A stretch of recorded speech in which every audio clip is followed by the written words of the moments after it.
13 centimetres. Not 15, not 18, not 20. 13. Yet 70% of men I've seen in my 30-plus years as a urologist believe that's inadequate. Now, here's what's truly remarkable. 85% of women report being completely satisfied with their partner's size, whilst only 55% of men are satisfied with themselves. That's a 30% gap, gentlemen. Think about that for a moment. Millions of you are worrying about something that simply isn't a problem for your wives or partners. I'm Dr. Sophie Caldwell, and I've been a consultant urologist for over 3 decades. I've worked with thousands of men across the UK, from London to Manchester, from Brighton to Edinburgh.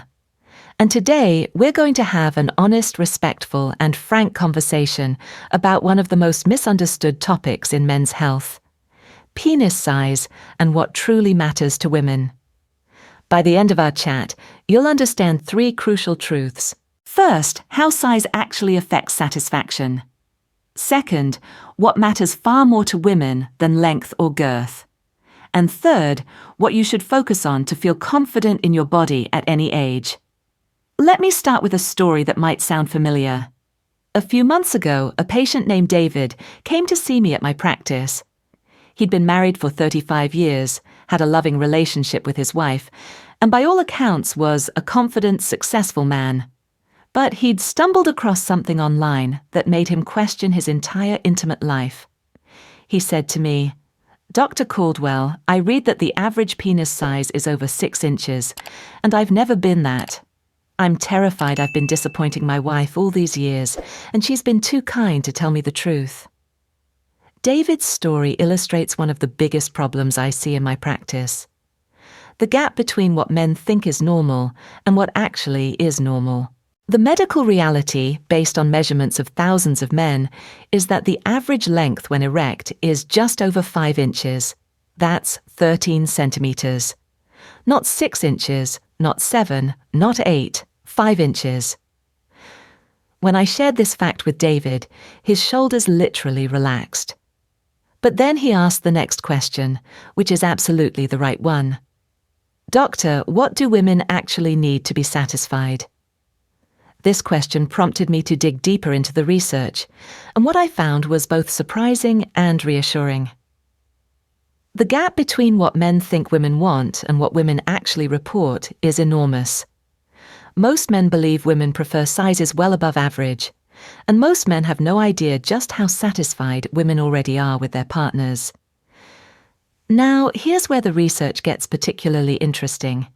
In one of the most comprehensive studies on this topic, researchers took an unusual approach. Instead of asking women to recall or imagine different sizes, they created life-size 3-dimensional models that women could hold and examine. When women were asked to choose the ideal size for a long-term partner, the average choice was about 6¼ inches in length. You might think, well, that's still above average. Technically, yes. But here's the crucial detail. 20% of women didn't indicate any preference at all. That's 1 in 5 women saying size simply doesn't matter enough to them to even discuss. However, the most revealing finding wasn't about the dream length at all. It was about satisfaction levels. When women were asked about their actual partners, 85% said they were satisfied with their partner's size. But amongst men, only 55% were satisfied with themselves. Just think about that. A 30% gap. Women are far more satisfied than men are with themselves. This means millions of men are needlessly worrying about something that genuinely isn't a problem for their wives or girlfriends. I see this gap every single day.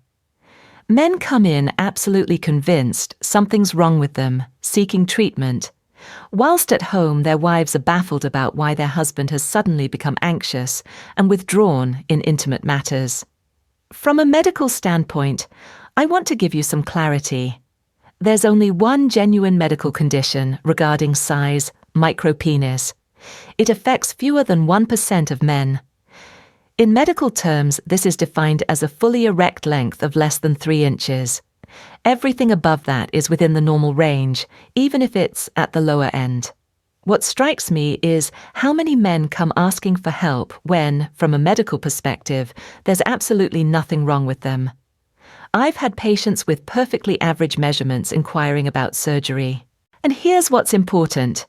In all my years of practice, I've never heard a woman complain about a partner being too small if he's within the normal range. However, I have heard women say the opposite, that an excessively large penis makes intimate relations uncomfortable or even painful. The human body is designed for compatibility. Female anatomy is adaptable, but both male and female bodies have limits. A size significantly above average can cause problems. An average size or slightly below almost never does. And this brings us to the heart of the matter. If size isn't the deciding factor in satisfaction, what actually is? After more than 30 years of working with couples, I can tell you the key factor is communication. The happiest couples are those who can speak openly about desires, fears, and needs. Intimacy isn't a performance by one person for another. It's a collaboration between two people. And like any collaboration, it requires communication, patience, and attention to what works for both parties. I remember one case in particular. A couple came to see me together, which is rare but incredibly telling. The man was convinced he wasn't satisfying his wife physically, and out of fear, their intimate life had practically stopped.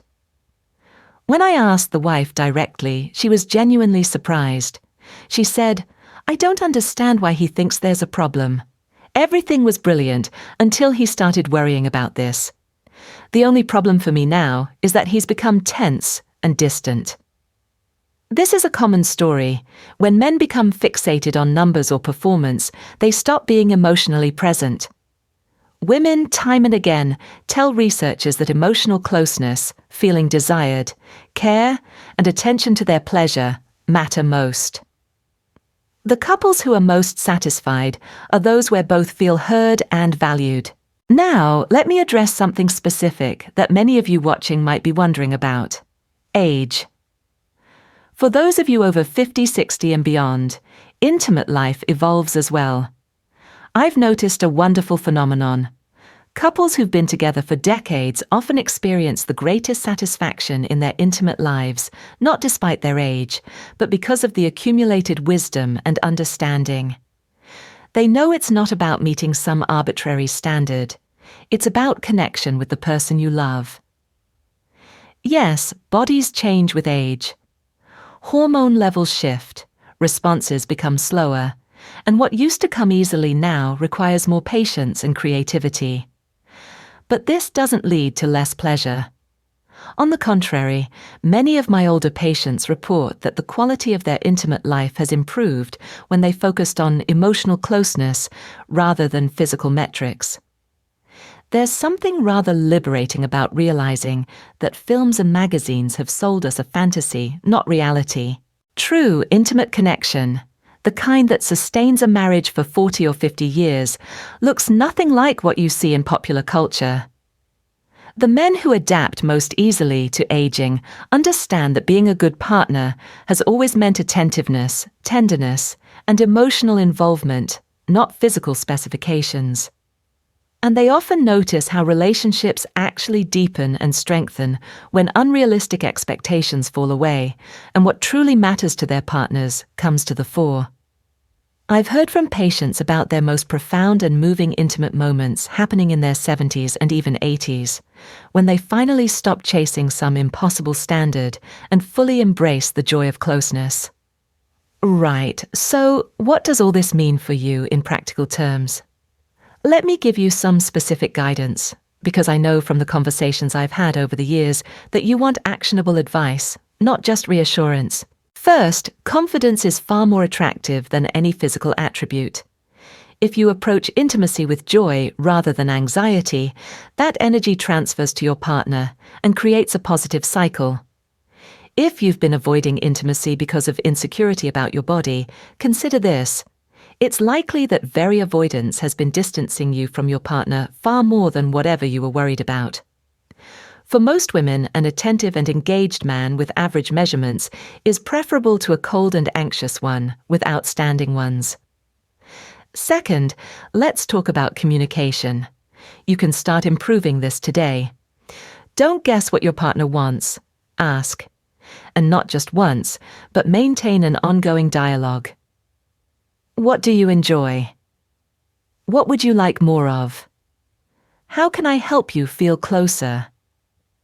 These questions aren't embarrassing. They're the foundation of strong, intimate relationships. I've seen couples transform their connection simply by starting to talk openly. Third, here's something concrete many of you might not have considered. Overall health matters far more than size. Regular exercise improves blood flow, which is crucial for function. A healthy diet supports hormone production. Managing stress and getting enough sleep affects everything from desire to performance. Treating any underlying health conditions, diabetes, high blood pressure, heart disease, these all have a significant impact on intimate function. Your GP can help with all of these, and on the NHS, there's excellent support available. Fourth, focus on your partner's pleasure, not on self-evaluation. This is a complete shift in mindset that many men find revolutionary. When you're genuinely present and attentive to your partner's experience, anxiety about your own body tends to fade.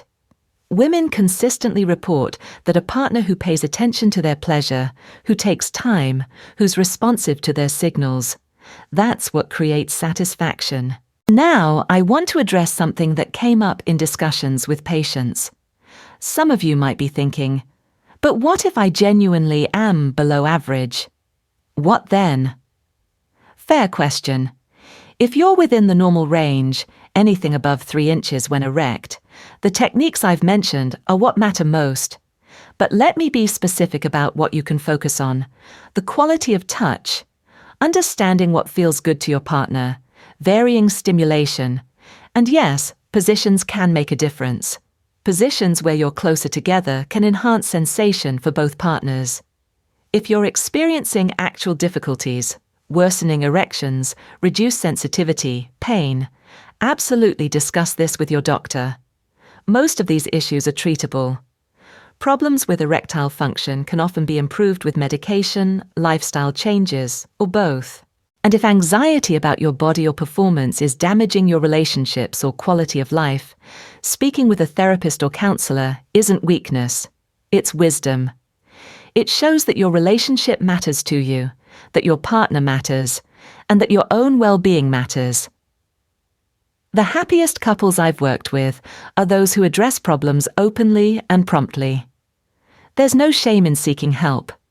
In fact, in my 3 decades of practice, I've seen that the men who do best are those who treat their intimate health as seriously as they treat any other aspect of their health. Here's something else worth considering: the role of trust and emotional safety. In long-term relationships, particularly for those of you who've been with your partner for many years, there's often a depth of trust that makes intimate connection more, not less, meaningful over time.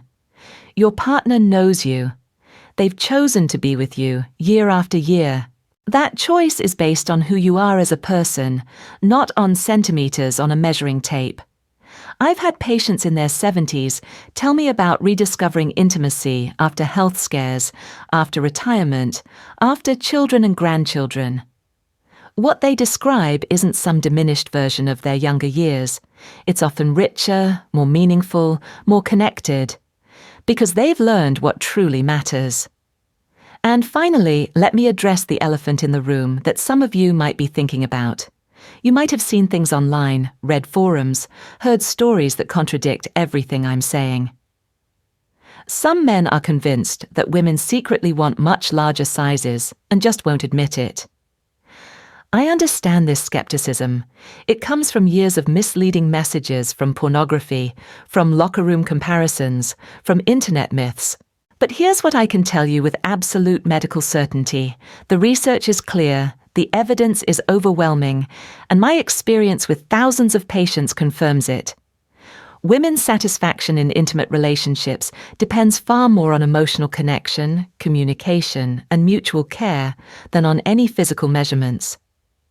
The study with the three-dimensional models I mentioned earlier, the researchers specifically designed it to avoid the problem of women not being honest.